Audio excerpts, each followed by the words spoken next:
गाजी news channel सबसे पहले देश और समाज की खबरें। क्लैरिटी ऑफ थॉट जबरदस्त है रवीश, इसकी तारीफ करनी पड़ेगी। I am very very impress. पहली बार मैंने आपको ऐसे फेस टू फेस सुना है और बहुत अच्छा बोलते हैं, इसमें तो खैर कोई शक है ही नहीं।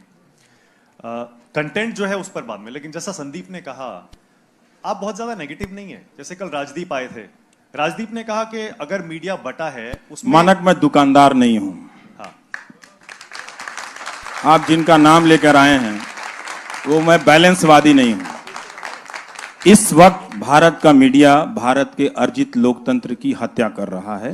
ये बात तथ्य है, ये सकारात्मक नकारात्मक की बात नहीं है। मैं राजदीप को सिर्फ इसीलिए कोट कर रहा हूं। वो आप राजदीप को कोट कर दें, मेरे एडिटर रहे हैं, आप किसी को भी कोट कर दें, लेकिन जो मैं अपनी बात कहता हूं वो मैं बात कहता हूं और ये पॉजिटिव बात है। हाँ, मैं मर्डर को आप मर्डर नहीं कहेंगे तो क्या कहेंगे? नहीं, वो ठीक है। मैं सवाल पे आ रहा हूं। सवाल मेरा ये था, जैसे राजदीप को और बहुत सारे लोगों को भी ऐसा लगता है कि मीडिया के बंटने के लिए दोनों पक्ष जिम्मेदार हैं। कोई बिल्कुल गलत बात है, इसमें कोई संतुलन नहीं है। 90% मीडिया अगर एक तरफ हो जाए तो ये दुकान नहीं चलानी चाहिए कि दोनों तरफ के लोग बट गए हैं। फिर जो मैंने कार्यक्रम किया है, फिर उसमें से आप कमियां निकाल के बताइए, फिर उस पर बात कीजिए। ये चला दीजिए कार्यक्रम और फिर उस पर बात कीजिए कि ये आपने चलाया। अच्छा, ये मत कीजिए कि आपने वो नहीं किया। तो मैं भारत का तो अखबार नहीं हूं भाई कि 300 खबरें लेकर रोज छप जाया करूंगा। मैं तो कोई एक ही करूंगा ना। तो जो एक किया, क्या उसमें संतुलन था नहीं था, उस पर बात कीजिए फिर। ठीक है, ठीक है, ओके। तो आपकी बातों से ऐसा लगता है कि आप कहते हैं कि सिर्फ मुझे देखिए, एक मैं ही हूं ठीक कर रहा हूं। ये शब्द आपने कहीं भी कभी भी इस शब्द का इस्तेमाल मैंने नहीं कहा है, ना मैंने अपने बारे में। आपने कहा ना टीवी देखना बंद कर दो, मैंने कभी नहीं कहा बंद कर दो, लेकिन मुझे देखो। अच्छा, मैंने कभी नहीं कहा। भारत की जनता को, ये आप लिख लें, क्योंकि हम सब की नौकरियां हैं ना, हम उसी को डिफेंड कर रहे हैं ना, वो हम करते रहे हैं, ठीक है। भारत की जनता को अब इस देश को बेहतर करना होगा तो सबसे पहले उसे इस देश की मीडिया से लड़ना पड़ेगा। लड़ने का मतलब पत्थर चलाने की बात नहीं कह रहा हूं। जनता का बहुत से होता है, अगर वो होगा तो कंटेंट में बदलाव होगा। अभी देश बहुत गरीबी से, बहुत समस्याओं से गुजर रहा है, उस पर बात करने की जरूरत है, उस पर बहुत बात करने की जरूरत है। और जब हम बात करेंगे तो मौजूदा सत्ता से ही हम बहुत अच्छा काम करा सकते हैं, बहुत अच्छा काम करा सकते हैं, ठीक है ना। और लोगों की जिंदगी में राहत मिलेगी। जब मैं नौकरी सीरीज कर रहा था, आप कभी जिंदगी में नहीं कर पाएंगे, दुनिया का कोई प्राइम टाइम का एंकर 8 महीना जो नौकरी सीरीज नहीं कर पाएगा कहीं भी। आप इतिहास हो कहीं टेलीविजन के इतिहास में, अब टेलीविजन का इतिहास 100 साल से ज्यादा, मुझे बता दीजिए, बताइए आपने कभी किसी प्राइम टाइम को, सुकेश आप बता सकते हैं कि कभी देखा है नौकरी सीरीज करते हुए? 1 लाख से ज्यादा लोगों को लेटर मिला। वो कौन लोग थे? सारे मोदी के सपोर्टर थे।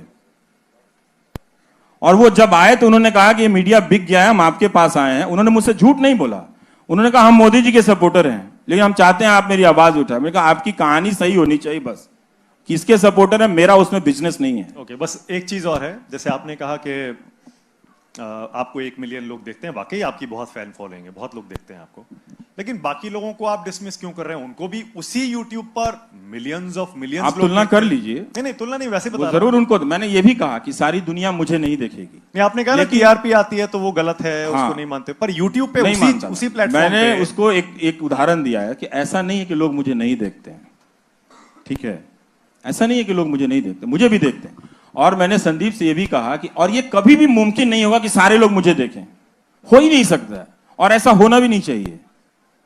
हर दर्शक को कम से कम 3-4 मल्टीपल सोर्सेज जाकर देखने चाहिए। आज के समय में अगर आप दर्शक हैं, सूचना को महत्व देते हैं, तो कम से कम 3-4 सोर्सेज को देखिए, अगर आप देख रहे हैं तो। और आप क्या देख रहे हैं इसका फैसला गंभीरता से करना पड़ेगा आपको। आप इस तरह से मजाक नहीं कर सकते। टीवी देखना कोई फुटबॉल देखना नहीं है। फुटबॉल कहीं कहीं ज्यादा जिम्मेदारी से देखते हैं। आप उस टीम को देखते हैं जो वाकई खेल रही होती है। अंत में आप देखते देखते वहां ट्रांसफॉर्म कर जाते हैं ना, कि आपका लेना देना तो है नहीं ब्राजील की टीम से, लेकिन आप क्यों उसमें ट्रांसफॉर्म कर जाते हैं? हमारे यहाँ मनोरंजन भारती 4 क्लबों का नाम लेते रहते हैं कि ये बहुत अच्छा खेला, वो खेला, तो उनके गांव के तो खिलाड़ी हैं नहीं वो लोग। तो इसका मतलब है कि वो खेल में चले गए हैं, अब उस खेल का वो मजा लेने लगे हैं उसको लेके। तो हमें वो चीज देखना चाहिए जी। एक और सवाल लेते हैं सर। आप मेरा सवाल आपसे ये है कि आपने अभी क्या कहा कि आईटी सेल वालों को बुलाते हैं, बिजनेस करते हैं, तो सर जैसे आईटी सेल वाले अगर गलत अफवाह फैला रहे हैं तो कहीं ना कहीं कन्हैया कुमार भी, जो जिस पर देशद्रोह का आरोप लगा है, उसको बुलाकर भी टीवी वाले गलत करते हैं। दूसरा सवाल यह है कि आप जब आते हैं गोदी मीडिया की बात करते हैं, तो जैसे मानक सर ने कहा कि दोनों तरफ मीडिया बटा हुआ है, तो सर जिस तरह एक तरफ गोदी मीडिया दोनों तरफ नहीं बटा हुआ, मीडिया अब एक ही तरफ है। हाँ। सवाल ये है कि जिस तरफ जैसे गोदी मीडिया है तो दूसरी तरफ लुटियंस मीडिया भी है, ये मानना पड़ेगा। ये जो आपने इस्तेमाल किया है वो ठीक इस्तेमाल नहीं किया है। जो गोदी मीडिया है वही लुटियंस मीडिया है, समझे? ये वही बात एक मिनट। और ये जो लटियन जर्नलिज्म का इस्तेमाल कर रहे हैं ना आप, ये आप जरा सा सर्च कीजिएगा, ये भी मेरा ही इस्तेमाल किया हुआ शब्द है, ठीक है? और मेरे दोस्तों से पूछ लीजिए कि पार्लियामेंट में खड़ा होकर मैं बोलता था कि ये लाल पत्थर पत्रकारिता है, यहां से निकल के वहां से लेके बाइट ले लो, इजी जर्नलिज्म है, लेजी जर्नलिज्म है। तो इसलिए आपने कन्हैया कुमार का उदाहरण दिया, 2 साल हो गए हैं, उस वीडियो का भी कुछ पता नहीं है, ठीक है? अब मुकदमा आ रहा है तो आप आरोप पे कह रहे हैं कि उसको कर देने के लिए, ठीक है? तो वो बुलाया गया था, आप टीवी वालों से पूछिए क्यों बुलाया गया था। उसलिए बुलाया गया था उसका पक्ष जानने के लिए, ठीक है? उसका पक्ष जानने के लिए।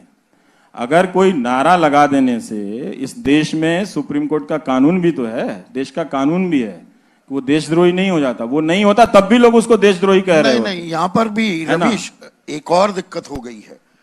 ये देशद्रोह, राजद्रोह और देशद्रोह में फर्क ही मिट गया है। आप सरकार के खिलाफ आवाज उठाएं, राजद्रोह कर रहे हैं, आप देशद्रोह नहीं कर रहे हैं, पर ये अंतर मिट चुका है आज की तारीख में। मतलब अब तो आज का अगर माहौल होता तो लोग इमरजेंसी के समय सुप्रीम कोर्ट जिस तरह से झुक गया था उसकी आलोचना ही नहीं कर पाते, आज का अगर माहौल होता तो। लेकिन तब आलोचना हुई थी।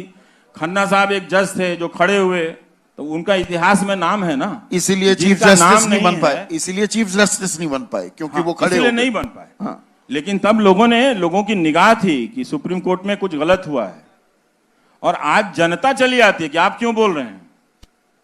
तो जब सोशल ऑर्डर खत्म हो जाएगा दोस्त, तो फिर आप एक जर्नलिस्ट के रूप में परफॉर्म नहीं कर पाओगे। एक और सवाल लेते हैं जी।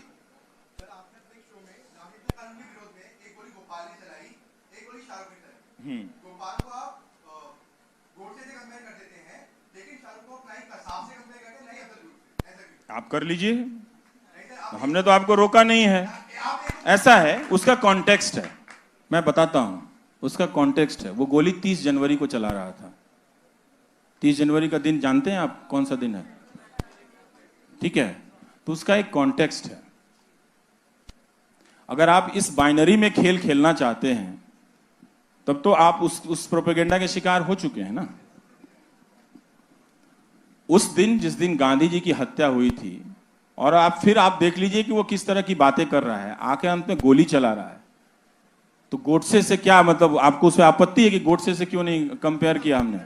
हाँ, इसलिए कि उसकी कोई जानकारी नहीं है। अभी भी पुलिस कह रही है कि उसकी कोई, हमारे पास कोई खास उसके आपराधिक रिकॉर्ड की जानकारी नहीं है। लेकिन हम तो पहले दिन से कह रहे थे कि इसको पकड़ना चाहिए, इसको छोड़ना नहीं चाहिए। ये कैसे चला आया, मैं तो खुद ही दंग रह गया था कि ये हालत हो गई है।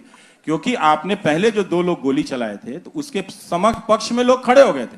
आपने वो देखा था कि जब उस लड़के ने गोली चलाई थी वहां पे, तो नाबालिग है ना, तो उसके पक्ष में कितने लोग खड़े हो गए? आप उसके पक्ष में बात कर रहे हैं। एक मिनट अब एक और सवाल सर एक क्वेश्चन लास्ट 2 है। क्वेश्चन। पत्रकारिता की बात हमेशा होती रहती है, आप बताइए हम किस चीज को पत्रकार माने? एक पक्ष दिन भर मोदी की तारीफ दिखाता है और रात में वही प्राइम टाइम में एक तरफ बुराई दिखाई जाती है। तो पत्रकारिता का असली मतलब आज आप बता के जाइए। हाँ। कि सच दिन भर मोदी को दिखाएं। आपका जो हाल है आपको तो जिंदगी भर नहीं बता सकते हम। नहीं सर, हमें पता है ना, पत्रकारिता का मतलब हम भी पढ़े हैं सर। है दोस्त, दोनों तरफ का दिखाना चाहिए। वो किस तरह का प्रोग्राम है। अब ऐसा है कि आप ये भी जानते हैं कि मेरा एक बहिष्कार है, ठीक है ना? नहीं, मेरा बहिष्कार है, नहीं उससे कोई फर्क नहीं। तो मैं लोकप्रियता के दबाव में अपनी बात थोड़े, ऐसा थोड़ी है कि मैं छोड़ दूंगा। क्या कमाल है, यही चीज तो हमें समझना है कि एक दिन हमको अपने फैन के खिलाफ भी बात करना पड़ेगा। और मैं तो कहता हूं कभी किसी का फैन नहीं बनना चाहिए। आपको पता है ये लाइन किसने कही थी? और आपको पता है मैंने अपने ब्लॉग पे क्या लिखा है? कभी रवीश कुमार मत बनना। पढ़ा है आपने? पढ़िएगा, है ना? हाँ, एक्चुअल मतलब क्या होता है? न्यूज का क्या मतलब होता है, एनालिसिस का क्या मतलब होता है। हमने कहा ना कि आप वहां तुलना कर रहे हैं, आपने ये नहीं बताया कि वहां कौन सा प्रोग्राम चल रहा था, यहां कौन सा प्रोग्राम चल रहा था। वहां 2000 के नोट में नकली चिप बताए जा रहे थे, जीपीएस, उससे तुलना करना चाहते हैं आप? नहीं सर, बिल्कुल तो किस चीज से तुलना करते हैं? आप उदाहरण देकर बात करते तो आपका सवाल और अच्छा हो सकता था मैं फंस भी सकता था इसमें। जी, एक और सवाल ले लेते हैं। लेकिन लास्ट आपने उदाहरण नहीं क्वेश्चन। दिया, वो आप इधर बैलेंस वाला करने लगे। वही मैं जो मानक से कह रहा था, मैं दुकान नहीं चलाता हूं, मैं अपना करता हूं। तो अगर आपको मुझसे सवाल पूछना है तो मेरे शो पे रिसर्च कीजिए। क्या मेरा शो आलोचनाओं से परे है? बिल्कुल ही नहीं है, बिल्कुल नहीं है। अब एक और तरफा सवाल क्या ले हो लेते हैं। सकता है? आप बताइए कि 10 लाख लड़के जो अलग अलग परीक्षाओं में फंसे हुए हैं और उनको नौकरी नहीं मिले, उस पर मैं 6 महीना करता हूं, तो एक तरफा कैसे है दोस्त? आखिरी सवाल रवीश। आपके गांव कस्बे जहां से आप आए हैं, यूनिवर्सिटियां बर्बाद हो गई हैं, अगर मैं 30 दिन उस पे करता हूं तो उसमें क्या एक तरफा है? किस चीज का एक तरफा है? गाजी न्यूज चैनल को सब्सक्राइब करें और बेल आइकन को प्रेस कर दें, जिससे आपको हमेशा न्यूज मिलती रहे।